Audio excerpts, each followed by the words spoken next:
Hello Campa family, welcome back to my channel. কেমন আছে সবাই? আশা করি সবাই ক্যাম্পা আছো। নতুন একটা সানডেওয়ালা ব্লগে তোমাদের সবাইকে স্বাগত, ভালোবাসা জানাচ্ছি। সকাল থেকে প্রচুর কাজ করে নিয়েছি, মানে সকালে যা যা বাসি কাজ থাকে আজকের লিস্টে যা যা ছিল, শোনো কী কী ছিল আজকের লিস্টে। তোমাদেরও থাকে, আমারও ছিল। কাপড় কাচা, বাসন মাজা, ঘর পরিষ্কার, ঝাঁট দেওয়া, ঘর মোছা, সব কিছু কমপ্লিট। তারপর খিদে পেয়ে গেছিলো, আজকে সানডে, বড় বাড়িতে ছিল। আমি জিজ্ঞেস করলাম বলো বড়মশাই বলো আজকে কি খাবে, তো সে বললো চাউমিন, সেই জন্য চাউমিন বানিয়ে নিলাম।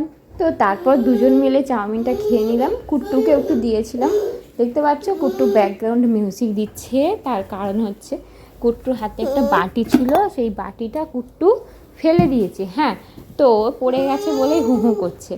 আর আজকে মুখে একটু টক দই মেখেছিলাম, এমনিতেও নর্মালি কিছু মাখা হয় না, কি মনে হলো ফ্রিজে একটু টক দই ছিল, মেখে নিয়েছি। আর দেখো সানডে স্পেশাল চিকেনটা এখানে কষানো চলছে। আর বর কুট্টুকে নিয়ে একটু বাজারে গেছিলো, মাছ এনেছিল। আর পেঁয়াজ, আদা রসুনের পেস্ট, আর শুধু রসুন, আর তোমার আলু, বিস্কিট, মানে যা যা দরকার ছিল আর কি, সেগুলো সব নিয়ে এসেছিলো। আর আমি সেগুলো সব বার করে করে রাখছিলাম।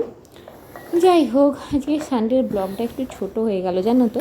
আর এই যে রাজামারিটা দেখছো, এই রাজামারিটা দিয়ে চা খেতে ওফো আমার যে কী ভালো লাগে।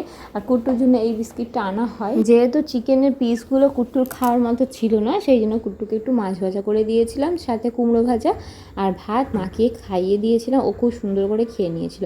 আর এখন আমি বিস্কিটটা কৌটোর মধ্যে ঢালবো। এই যে দেখো, দেখতে পাচ্ছ তলার মধ্যে কতগুলো গুঁড়ো জমেছে। সবাইকে বলো গুড ইভিনিং, বলো সবাইকে বলো। কুট্টু কিন্তু আজকে ভালো ছেলে হয়েছিল, কারণ কুট্টু আজকে দুপুরে ঘুমিয়েছে, তাই না বেটা?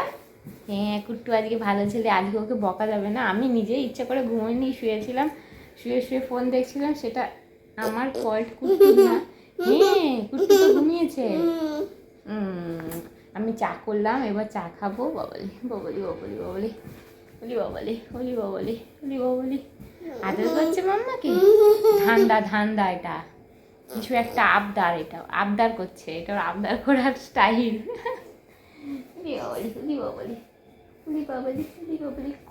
কচু শোনা কি গপু দাদা কোথায়? গপু দাদা কোথায়? হ্যাঁ, গপু দাদাকে নম করো, করবে না কেন? এ কি, গপু দাদাকে নম করতে হয়? গপু দাদা তোমার থেকে বড় না? গপু দাদাকে নম করো। হ্যাঁ, গপু দাদাকে নম করতে হয় তো, তোমার থেকে বড় না গপু দাদা? তোমার তো দাদা হয়, দাদাকে নম করতে হয়। গপু দাদা বসে আছে, গপুকে খাওয়াবো একটু পরে। এই যে চা করলাম, এবার আমি চা খাবো। এই যে আমার চা।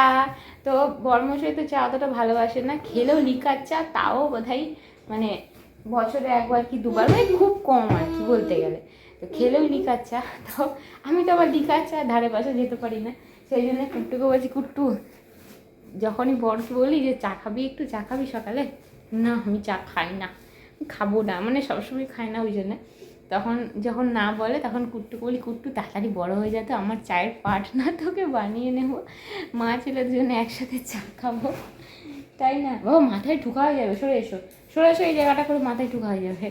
তো যাই হোক, আর বড়মশাইয়ের একটু মোগলাই পরোটা খেতে ইচ্ছে করেছিল, তো সেই জন্য আমি বললাম মোটামুটি একটা বানিয়ে নিতে পারি আমি, মানে কাজ চালিয়ে নেবার মতো। সেই জন্য ওই একটু মোগলাই পরোটা আর তার সাথে একটু আলুর দমের মতো করেছিলাম, মানে কষা, আলুর কষা বলতে পারো, আলুর দমও বলতে পারো, আলুর ঝোলও বলতে পারো। কী যে হয়েছিল তোমরা একটু দেখে কমেন্ট করে বলো তো, এটাকে ঝোল বলা যাবে না কষা বলা যাবে, কি বলা যেতে পারে? ক্যাপসিকাম দিয়েছিলাম, কালো জিরে দিয়েছিলাম। সত্যি কথা বলতে খেতে খুব একটা খারাপ হয়নি, বরমশাই বললো খেতে নাকি ভালোই হয়েছে। তো ওই দিয়ে কিন্তু রাতের খাবারটা একদম জমে গেছিলো। জামা কাপড়গুলো বাতাসে দোল করছে, আর বিছানার এই হচ্ছে আমার হাল।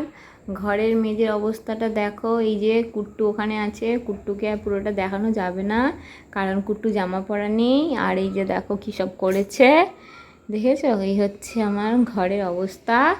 আর এখন সময় ঘড়িতে বাজে দেখো এখন সময় হচ্ছে 3টে বাজতে 5 মিনিট বাকি দুপুর। তাতে ওই ঝুড়িটা ছিল, ওই বাস্কেটটা আর কি, কুট্টু জামা কাপড় রাখার, তো ওইখান থেকে টেনে টেনে জামা কাপড়গুলো সব মেঝেতে দেখো ছড়িয়েছে।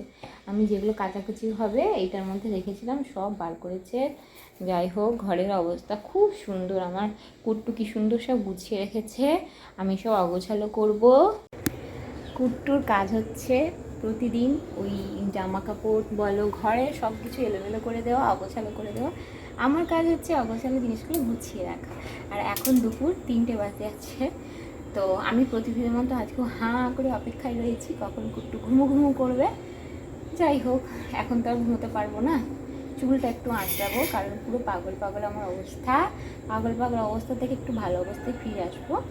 যাই হোক, চুলটা আঁচড়াবো, কুট্টু ঘুমোলে দয়া করে আমার ওপর দয়া করে যদি একটু ঘুমোই, তাহলে আমি একটু শান্তি করে শুতে পারবো।